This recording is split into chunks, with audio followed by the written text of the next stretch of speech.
금리가 인상된다고 떨어진다가 아니라 금리가 인상되는 상황과 그 시기를 봐야 되거든요. 이분들이 놓치고 있는 게 뭔지 아세요? 매매와 전세가 서로 역외관계라는 것들을 막상 못 느껴요. 무주택자와 1주택자는 제발 좀 거주의 안정성부터 만들어라. 금리 인상을 가지고 지금 제가 제일 좀 어이없어 하는 것 중에 하나가 뭐냐면, 금리 인상하면 집값이 떨어진다라고 펼치는 논리예요. 제대로 공부 안 했다는 얘기거든요. 하나만 공부하고 그걸 가지고 모든 세상이 진리인 것처럼 떠드는 그런 어설픈 얘기는 하지 말자. 그게 왜 그러냐면, 지금 말씀해 주셨던 것처럼 금리가 인상되던 시기를 생각을 해보게 되면은 바로 직전 장인 얘기죠. 2005년도에 금리가 올랐어요. 2005년, 6년도에 금리가 올랐다고요. 근데 2005년, 6년도 그때 금리가 계속 인상이 되고, 미국도 금리가 인상되고 우리나라도 금리가 인상이 됐거든요.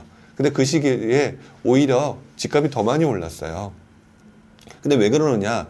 금리가 인상이 돼도 사실상 뭐가 있었냐면은 유동성이 풍부했던 시기이기도 해요. 근데 그 다음이 문제였어요. 그렇게 해서 금리가 인상됨에도 불구하고 영끌에서 들어갔단 말이죠, 사람들이. 2005년, 6년, 7년도에. 이 영끌에 들어가다 보니까 그때 금리가 인상돼도 오르네? 집값은 계속 오르는 건가? 또 이렇게 착각한 사람들도 있었겠죠.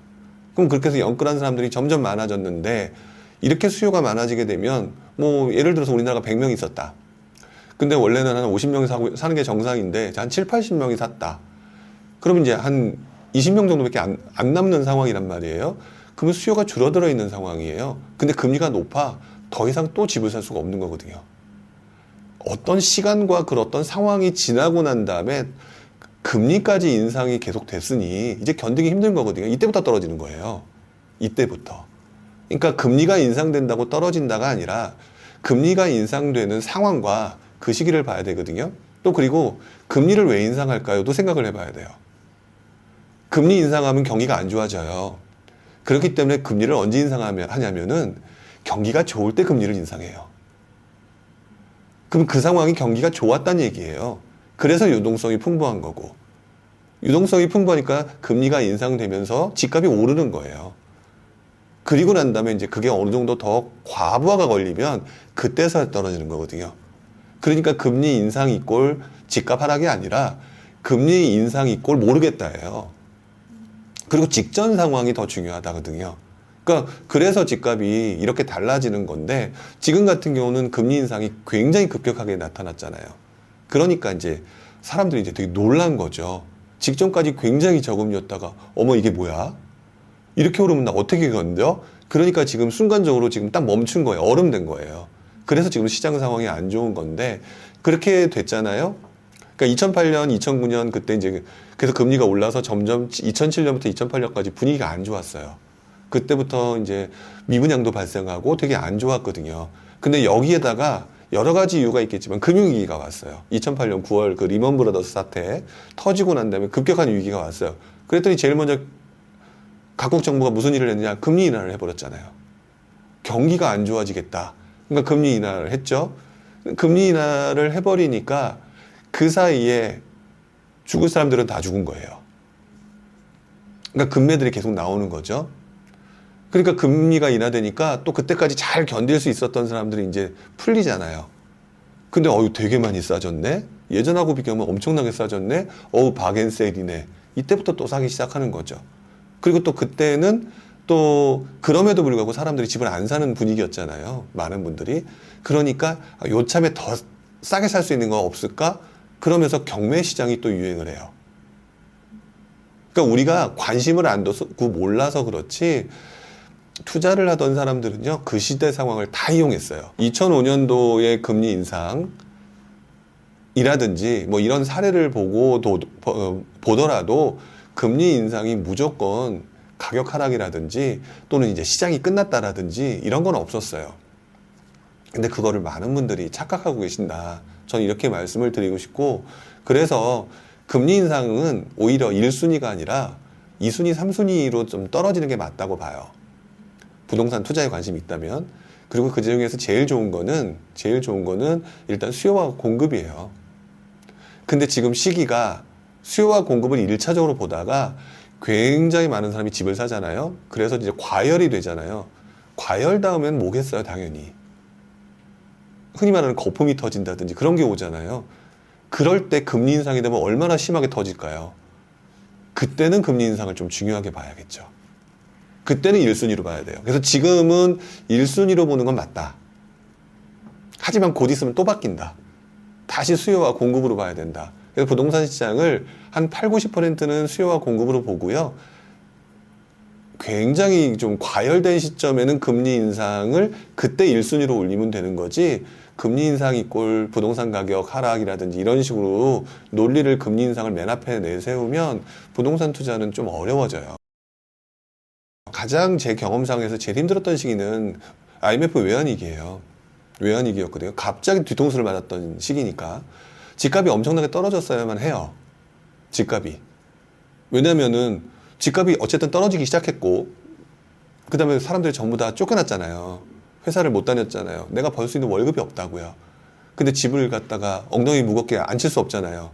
집을 뜯어먹고 살 수도 없으니까. 그러니까 집을 팔아야만 했어요. 팔아야 되는 사람이 많죠? 많으면 물건들이 많이 나오죠? 그런데 안 팔려요. 근데 팔아야 되잖아요. 그러면 가격이 더 떨어져야 되겠죠. 흔히 말하는 폭락론이 여기서부터 출발한다고 저는 생각해요. 투매가 발생을 해야.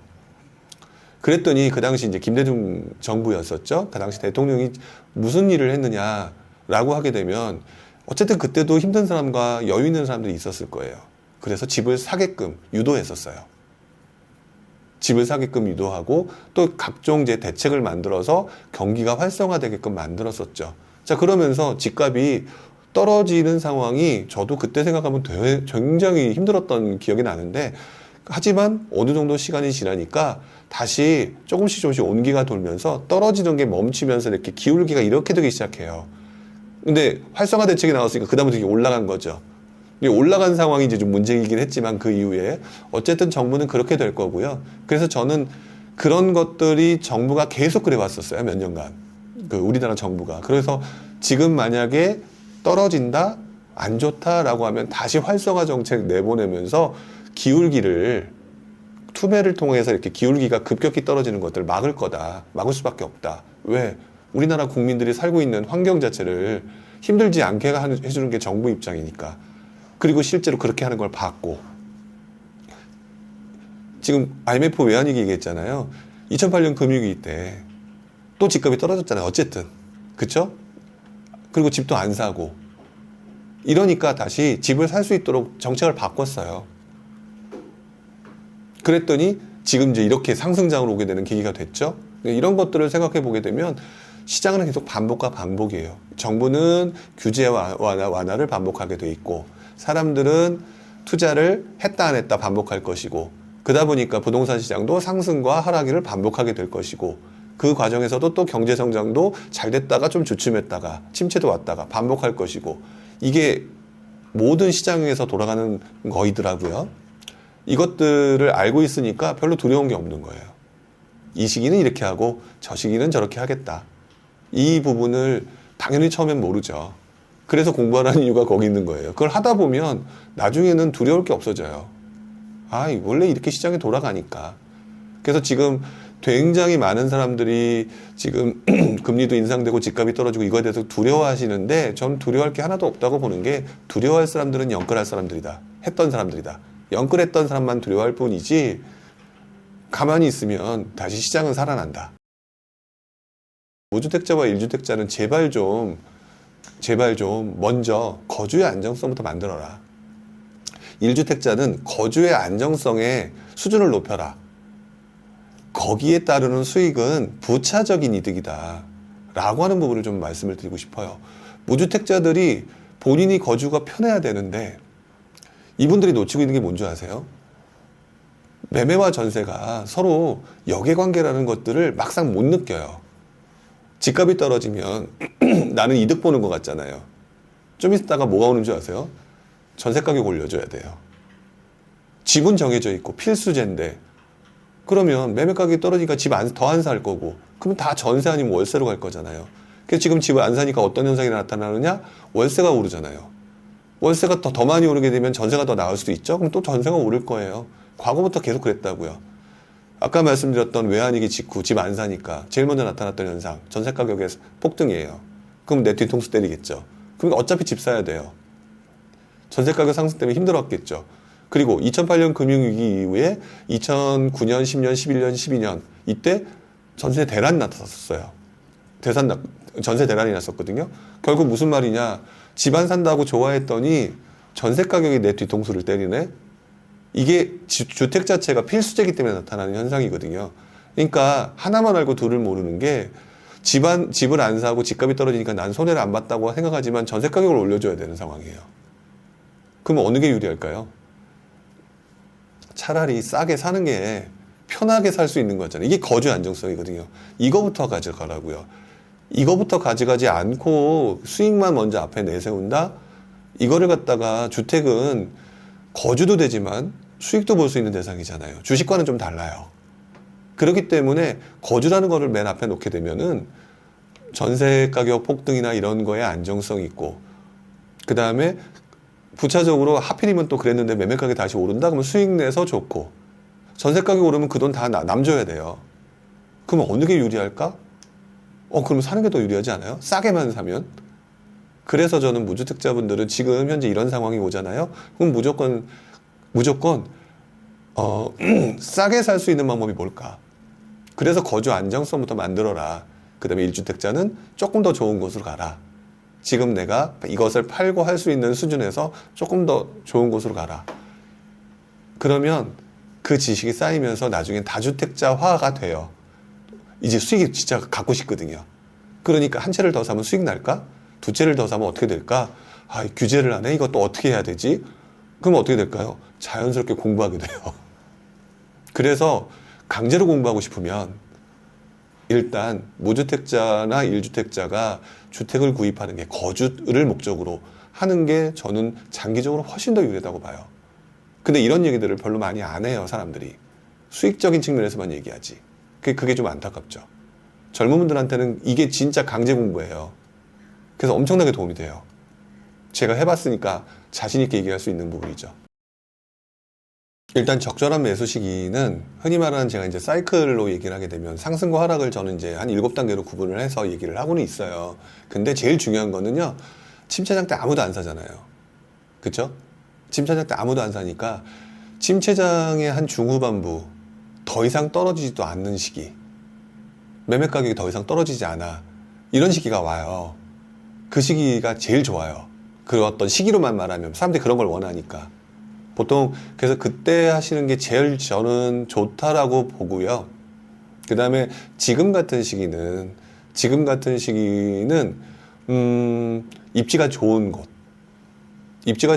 곳 중에서 좀 많이 떨어지는 곳, 이런 곳들을 좀 선택해서 들어가시는 게 좋다고 봐요. 왜냐하면 입지가 좋으면 결국엔 사람들이 다시 오게 되어 있어요. 침체장이 지나게 되잖아요. 그래서 저는 언제든지 집값이 버티는 시기가 있어요. 그러니까 얼마가 싸졌다가 중요한 게 아니에요. 왜냐하면 그러면 또 공식화가 돼요. 그러면 30%가 떨어지면 괜찮은 건가요? 뭐 50%가 떨어져야 되나요? 이렇게 또 공식화 시키게 되거든요. 그게 아니에요. 사람들이 자연스럽게 그 가격을 받아들이는 시기가 있어요. 서울의 집값이 5억일 때 10억 됐으면 미쳤다라고 얘기를 했었거든요. 그게 바로 얼마 전이에요. 근데 10억이라고 하는 가격을 지금은 은근히 다 인정하고 있거든요. 사람들이 그걸 다 받아들인 거예요. 그 받아들인 상황에서 떨어지긴 하겠죠. 안 좋아졌을 때. 근데 그 상황이 더 이상 떨어지지 않고, 예를 들어 7억에서 계속 지금 몇 개월 또는 6개월 계속 유지가 되고 있다. 그러면 그 가격이 시장에서 받아들이는 바닥이에요. 특히 부동산은. 그러면 그 가격으로 지금 더 이상 안 떨어지고 있는 거잖아요. 그럼 그 가격으로 사도 되는 거죠. 그러니까 얼마가 또는 몇 퍼센트가 중요한 게 아니라, 대중들이 거의 몇 개월에 걸쳐서 받아들여서 더 이상 떨어지지 않고 어느 정도 유지가 되는 가격이 보다 싸게 산다? 그러면 저는 그거는 저점에 사는 거라고 봐요. 그렇게 봐야 되죠. 왜냐면은 집값은 계속, 아까 제가 부천 얘기했었잖아요. 9천에서 4억, 5억이 될 때까지. 그러면 저점은 한 번도 없었던 거예요. 계속 오르기만 했을 뿐이지. 그게 왜냐면은 물가 상승률, 인플레이션 때문에 나타나는 현상이거든요. 그러니까 저점을 맞출 수가 없어요. 그래서 그냥 사람들이 보는 관점에서 10억이 됐다가 요즘에 떨어진다고 하죠. 요즘에 뭐 한 2, 3억 떨어졌다, 5억 떨어졌다 하잖아요. 그 떨어진 가격이 계속 유지가 되느냐. 더 떨어지는 상황이면 좀 더 지켜보세요. 근데 그 가격이 계속 유지가 되잖아요. 그러면 그건 저점이에요. 그러면 그 가격이 상당히 이전에 비싼 가격보다 싸게 졌으니까 그런 건 사도 되죠. 그리고 난 다음에 또 떨어질 때도 있어요. 근데 나는 거의 바닥에서 산 거기 때문에 떨어져 봤자 곧 회복돼요. 그렇기 때문에 오히려 그 방법이 저는 제일 좋다고 생각이 들어요. 내가 정해준 몇 퍼센트 이런 게 아니라 사람들이 그 가격대를 이제 받아들이고 그 가격대에서 매수해서 가격이 계속 유지되는 시점. 그거가 그 상황이 저는 저점이라고 봐요. 머릿속에 자신의 로망이 있을 거예요. 이상향이 있을 거예요. 유토피아가 있을 거라고요. 그래서 거기에 자꾸 고집이 들어가서 그걸 하려고 하는 거거든요. 일단 거주의 목적으로. 그러면 거주의 목적이 생기면 이제 거주의 목적은 달성을 했잖아요. 그때부터 거주가 안정되면 이제 전세 대란 이런 거 고민 없어요. 그때부터는 고민이 하나가 사라지기 때문에 그때부터 고민을 이제 수익 쪽에 집중하는 거예요. 그런데 내가 분명히 예를 들어서 지금 지금 녹화하고 있는 장소가 영등포 양평 쪽이잖아요. 양평에 거주지를 마련했어요. 그러면 어쨌든 간에 내가 거주하고 있으면 이 지역을 관심을 안 가질래 안 가질 수가 없어요. 바로 옆에 당산동이 있죠. 그러면 당산역 앞에 삼성레미안 4차라든지 그 옆에 있는 효성 아파트라든지 아이파크라든지 분명히 있거든요. 내 옆에 있는 저 아파트 얼마지? 여기는 이렇게 살기가 좋구나. 어쩌고 저쩌고 그 지역을 알게 돼요. 공부를 안 하더라도. 왜냐면 내가 살고 있는 동네가 관심이 생기죠. 그러면은 나중에 거주의 안정성을 마련하고 동네를 알게 되는 과정에서 자연스럽게 어디로 가냐면 그 옆 동네로 가게 돼 있어요. 내가 관심 있는 곳. 그런데 갑자기 강남에 들어갈 수 없잖아요. 그럼 영등포 쪽에서 관심 있으면 노량진을 한번 가볼까? 아니면 저 한강을 건너서 마포를 가볼까? 그러면 내 시야가 또 확장이 돼요. 그리고 또 내가 이 양평동하고 당산동을 보는 관점에 시야가 넓어졌잖아요. 그걸 가지고 처음에는 그 과정이 좀 시간이 걸렸는데 그 경험했던 것들을 곧바로 그 다음번 마포나 노량진에서 적용이 돼요. 어느 날 정신 차려 보게 되면 서울을 다 외우고 있을 거예요. 이렇게 되는 거라고요. 근데 그거를 그냥 이걸 언제 다 하지? 이렇게 하고 있을 거라는 거죠. 투자는 단기간에 성공하는 게 아니라 꾸준함에 의해서 지식이 쌓이고 그 지식으로 판단하는 거거든요. 수익을 낼 수 있는 거는. 그렇기 때문에 그 과정을 그대로 이어나가시면 될 거라고 생각이 들어요. 저 역시도 그랬거든요. 그러니까 무주택자 2030 이런 분들은 지금 급해요. 욕심이 많아요. 근데 가능은 해요. 원래 그런 것들이 있다고 당연해요. 근데 바로 직전에 급등장이었어요. 그래서 더 급해요. 그렇기 때문에 지금 발생되는 문제인데 조금 분위기 안 좋잖아요. 오히려 공부하기 되게 좋은 시기다. 그러니까 이때 지금 제가 말씀드렸던 것처럼 첫 번째 거주부터 해결해라. 그리고 욕심 부리지 말아라. 그리고 거기서부터 출발해서 거기서부터 확장시켜라. 이렇게 나가는 게 저는 해보니까 가장 기본 원리인 것 같아요. 안 좋은 쪽부터 일단 얘기를 하자면 금리 인상 부분은 당분간 이어질 거라고 봐요. 그래서 금리 인상 부분을 할 때 너무 욕심 부리지 말아야 되겠죠. 연끌한다는 거를 막아야 되니까. 그러니까 그런 부분은 좀 조심해야 돼요. 분명한 거는. 그리고 두 번째로는 지금 현재 사람들이 그 단편적으로 생각하는 경우가 많기 때문에 지금 집을 안 사잖아요. 그런 경우에는 미분양이 늘어날 수가 있어요. 미분양이 늘어나는 거. 그러니까 이 두 가지 부분을 보게 되면은 이것들이 되게 안 좋아지잖아요. 그러면 너무 급하게 부동산 투자를 해야 되겠다라는 생각을 안 하셔도 돼요. 특히 이제 2030 세대들 같은 경우는 조금 기다리면 되지라고 하면 되거든요. 그러니까 그런 변수가 좋지 않은 변수가 있으니까 그런 것들을 좀 신경 써야 되는데 그런 변수를 넘어설 수 있는 게 정부 정책일 수가 있어요. 또 정부 정책이 또 활성화로 갈 수 있고 그러면 사람들이 쏠림 현상이 나타나거나 정부가 이렇게 하니까 나 이런 쪽으로 하면 되겠네 라고 하면서 몰리는 게 있으니까 그러면 어떻게 되느냐 이러니까 아니야 라고 확정짓는 게 아니라 좋은 점과 안 좋은 점 그러니까 내가 수익을 볼 수 있는 거와 안 좋은 점 같은 경우는 금리 인상 부분이 얼마나 더 진행될지 그 다음에 미분양이 얼마나 늘어날지 이런 부분을 판단해야 되지만 반대로 정부 정책이 완화 쪽으로 갈 거냐 완화 쪽으로 갔을 때 어느 대상에 중점적으로 지원을 해주냐. 그럼 또 글로 사람들이 몰려갈 거거든요. 그러면 계속 관찰하고 있어야 돼요. 관찰하는 동안에 또 그러면 이제 거기서 투자 기회가 나오겠죠. 처음엔 쉽지 않을 거예요. 당연히. 처음엔. 근데 여러분들 워드 칠 때 손가락 안 보고 타자 치잖아요. 처음에 한번 생각해 보세요. 안 보고 쳐졌나. 그게 어느 순간 자연스럽게 손가락이 움직이는 상황이 올 때까지의 절대적인 시간이 필요하다. 그 부분만 기억하시면 될 것 같고요. 너무 그 변수라고 하는 부분에 대해서도 지금 기타 변수들 얘기 안 한 변수들도 있잖아요. 너무 그런 것까지 파고들면 고차방 정식이 되거든요. 그러니까 심플하게 가셨으면 좋겠어요. 지금 제가 말씀드렸던 몇 가지 정도만.